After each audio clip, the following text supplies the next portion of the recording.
Hello, welcome to my video. This is number 7 in my series, Beginner's Guide to Black Powder, inspired by American Civil War Epic Battles miniatures. So I'll be looking at black powder, talking about the American Civil War rules.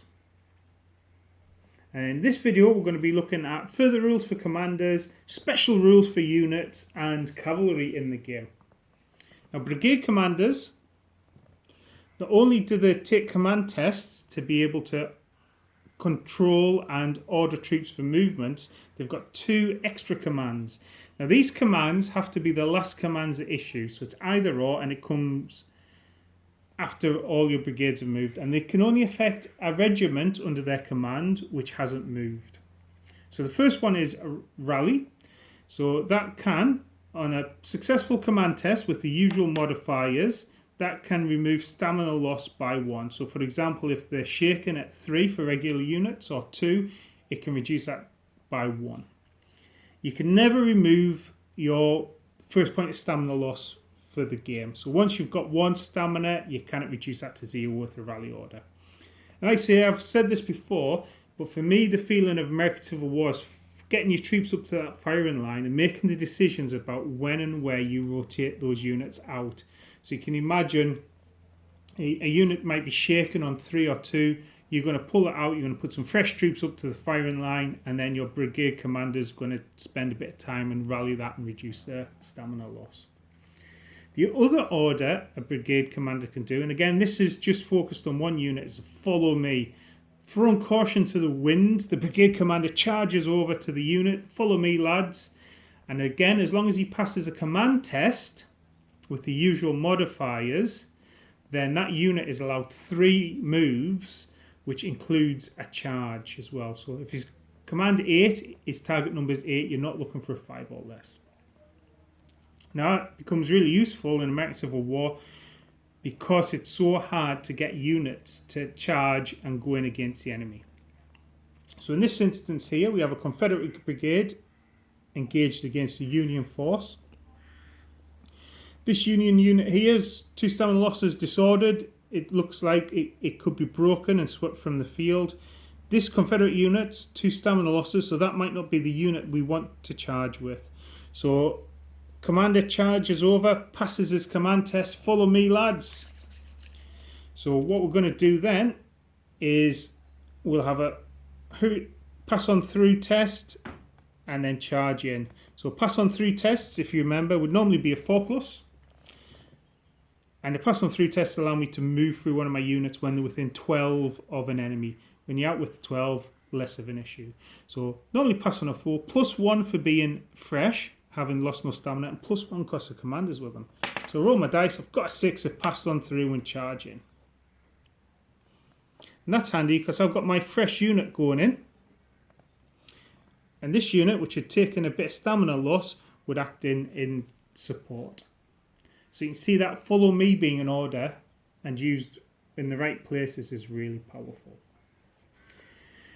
Now commanders when they're not attached to units are fairly indestructible. They cannot be shot at and they cannot be attacked in hand to hand. In fact, if an enemy unit moves over them, the commander will evade up to 48 and join a friendly unit.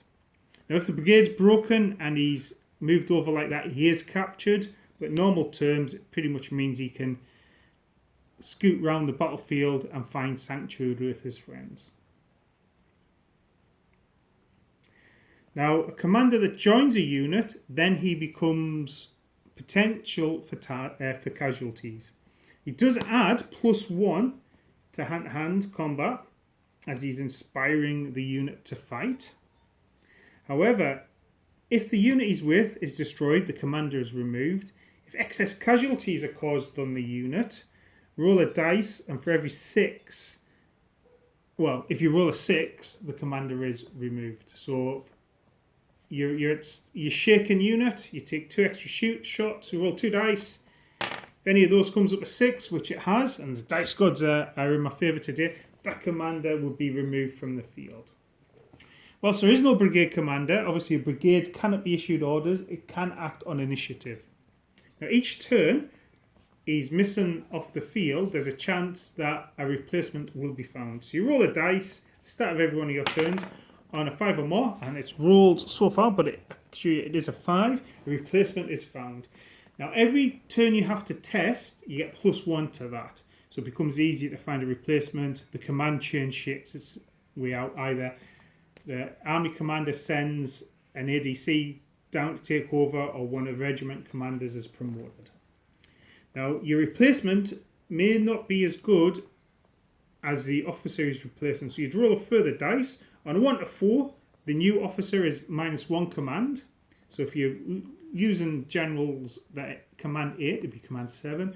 On a 5, he's the same, and on a 6, he's +1. So let's see what a replacement would be. A 4 would be -1. So he has been replaced, but he's now a command 7 officer.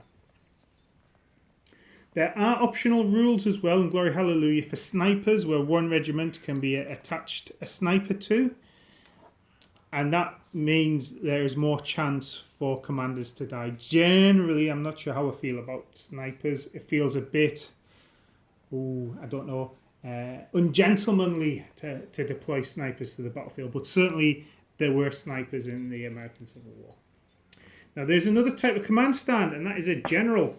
So a general can move 48, just like a brigade commander.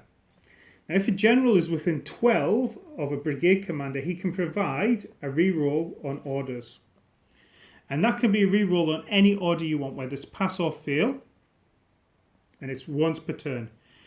Why might you want to reroll a pass? Well, supposing you require 2 or more maneuvers for your orders to occur, and you've only got 1 order out of it, even though technically it's a success, you might want to retest that. So instead of 1 maneuver, you've got access to the 2.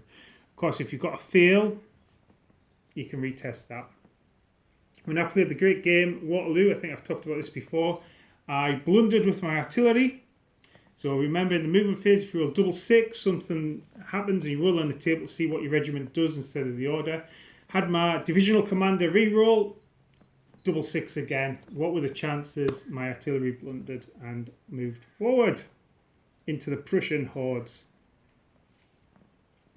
As you've seen there, for large games, what you might have is a brigade, divisional, army commanders.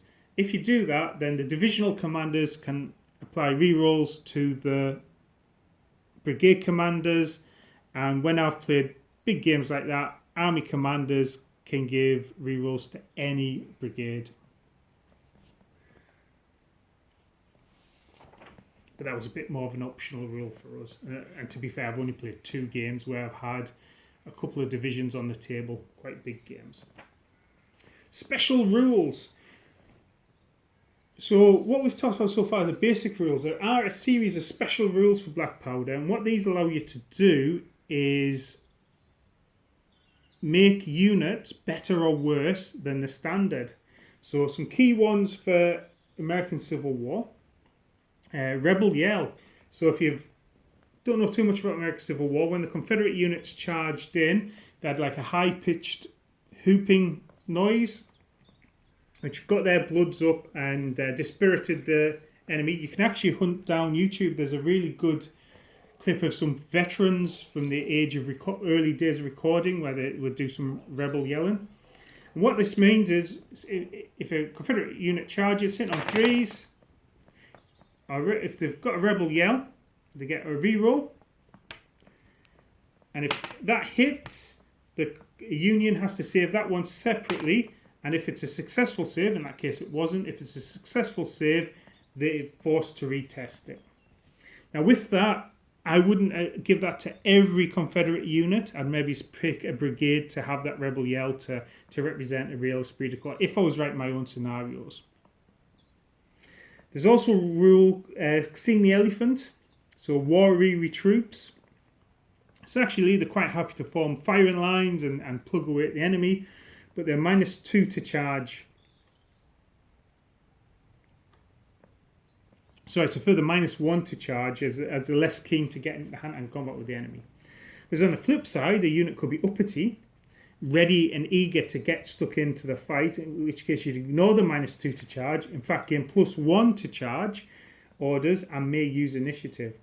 Other examples exist like there, so you can start forming units like Brave, Elite, Marauders. Marauders is interesting and works really well with cavalry. And that means you ignore the penalties for distance to giving them orders. So if you only have one cavalry brigade, you could have regiments on both flanks of your army. If they've got marauders, they're not worried about your brigade commander having to choose which flank he's on. Sharpshooters, lancers. I think at the start of the war there were some lancers. They didn't last too long. Tough fighters, steady, wavering, stubborn. So like I say, customize some units and for situations as well. There's also some special units mentioned in the book as well, like Custer's Wolverines, the Iron Brigade, Irish regiments, Jackson's troops, Longstreet's Corps from 1863. So you can start getting some inspiration about what sort of more elite units could look like. Now I did say I would talk about cavalry. So cavalry in the American Civil War. Cavalry in the American Civil War was more like dragoons, used on foot and mounted. Mounted troops were more for recon and getting troops to hold objectives where they would dismount and engage the enemy. How this is represented: for every cavalry unit, you need a dismounted unit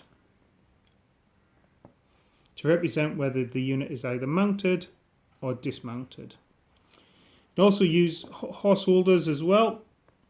Now, I like horse holders on my stands like that, and that helps me remember that it's dismounted cavalry and I'm not going to get them confused with any other units, for example, regular skirmishers on the battlefield. Now, cavalry have a free move to mount or dismount. So what that means is when you roll your command for maneuvers, you can mount or dismount as a free maneuver. You don't have to factor that into how many maneuvers you have. When they're mounted, cavalry only have one attack for shooting at 6 inches, but the full attacks in hand-to-hand combat. When they're dismounted, that's when they get their regular number of shooting attacks. Cavalry gain bonus to hand-to-hand combat while mounted.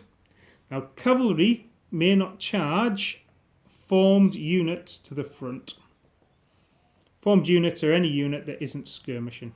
That also counts for artillery as well. So in that case, the Union cavalry couldn't charge the Confederate unit.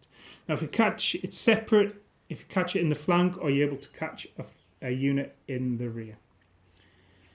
Although squares were part of the drill for regiments in the American Civil War, because cavalry weren't used for direct charges, it wasn't really used on battlefields. If cavalry are charged, if you remember, if infantry charge cavalry, cavalry can countercharge, which is pretty devastating for infantry. Infantry lose their charge bonuses, amongst other effects. And also, if cavalry are charged, they can mount up and evade as well. So in this case, if this unit was charged, obviously I could stand and shoot if I wanted, or we could mount up, move back and evade the charge. So how I generally have cavalry is often I'll have cavalry on my flanks, maybe it's holding a wood, dismounted. I'm going to cover terrain in my next video, but if you're in a wood, it's harder to hit, you stand there and you're disrupting enemy formations as they're advancing. And they can't really leave cavalry in the flanks as they advance, just in case those cavalry mount up and launch some sort of charge on them. So yes, cavalry can be really useful. Most battles you won't see that much cavalry, and certainly not enough cavalry to force any real decisions.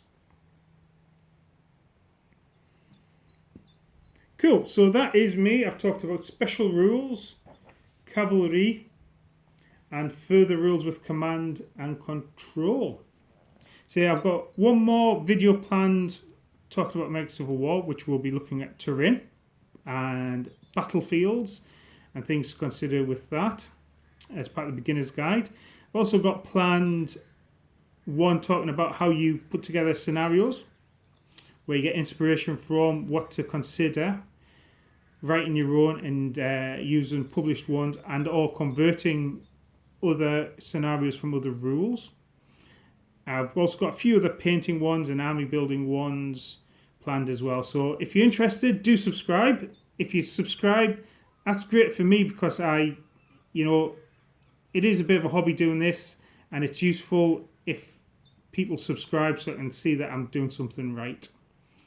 If you've got any questions, do fire them off in the comments section. I'm always happy to discuss wargaming, and I've had some pretty cool conversations this week about various aspects of wargaming and checking up rules and stuff. And yeah, just generally let me know how you're getting on. So look forward to seeing you in my next video, and until that time, I hope you have a great time wargaming, be that painting, be that gaming, whatever you do, and I'll see you again. Bye for now.